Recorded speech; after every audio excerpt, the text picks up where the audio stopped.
비밀 요원이 사람들 사이에 숨어야 한다고 가정해 봅시다. 가장 먼저 떠오르는 전략은 뭘까요? 눈에 띄지 않는 옷, 튀지 않는 색, 평범한 행동입니다. 그런데 이런 경우도 있습니다. 모두가 어두운 정장을 입고 있는 공간에 혼자 형광 패딩을 입은 사람이 들어옵니다. 너무 튀죠? 그래서 오히려 이런 생각이 들 수도 있습니다. 설마 저 사람은 아니겠지. 너무 노골적인 선택은 때로는 의심의 레이더에서 벗어납니다. 브라질 숲의 한 작은 새도 비슷한 선택을 했습니다. 블루마나키는 이끼와 식물 재료로 둥지를 만듭니다. 처음에 과학자들은 이렇게 생각했습니다. 이끼가 많은 곳에 둥지를 지으면 배경과 섞여 더 안전하겠지. 합리적인 추측입니다. 그런데 현실은 달랐습니다. 오히려 이끼가 많은 곳에 지은 둥지가 더 많이 털렸습니다. 안전해 보였던 선택이 오히려 더 위험했던 겁니다. 왜 이런 일이 벌어졌을까요? 가장 유력한 설명은 포식자의 학습입니다. 툭한 같은 시각 중심 포식자들은 반복적인 경험을 통해 이렇게 배웠을 가능성이 큽니다. 이끼가 많은 가지 근처를 보면 둥지가 있을 확률이 높다. 위장이 오히려 힌트가 되어버린 겁니다. 즉, 섞이는 전략은 더 이상 통하지 않게 됐습니다. 그렇다면 이 새는 어떻게 대응했을까요? 블루 마나킨의 둥지를 보면 길고 불규칙한 식물 다발이 달려 있습니다. 이끼, 풀, 섬유질 식물을 엮어 만든 일종의 둥지꼬리입니다. 길이는 약 2m, 한눈에 봐도 눈에 띕니다. 처음에 과학자들은 이걸 중요하게 생각하지 않았습니다. 집을 짓다가 남은 재료 아닐까?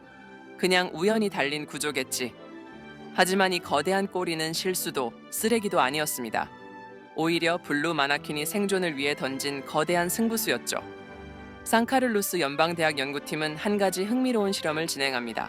빈 둥지 108개를 수거해서 절반은 꼬리를 그대로 두고 나머지 절반은 꼬리를 싹둑 잘라버렸죠.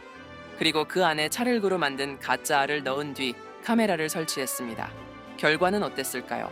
꼬리가 없는 둥지는 20%가 털렸지만 거대한 꼬리가 달린 둥지는 단 2%만이 공격받았습니다.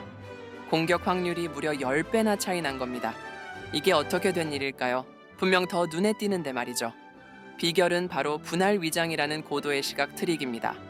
포식자인 투칸의 뇌에는 둥지에 대한 데이터베이스가 있습니다. 둥글고 오목한 모양 말이에요. 그런데 지저분한 식물 줄기가 축 늘어져 있다면 투칸이 보기엔 이건 맛있는 알이 든 둥지가 아니라 숲에 흔하게 널린 식물 쓰레기처럼 보이는 겁니다. 형체를 망가뜨려서 둥지라는 정체를 지워버린 거죠. 비밀 요원이 형광 패딩을 입는 전략이 실제로 통한 겁니다.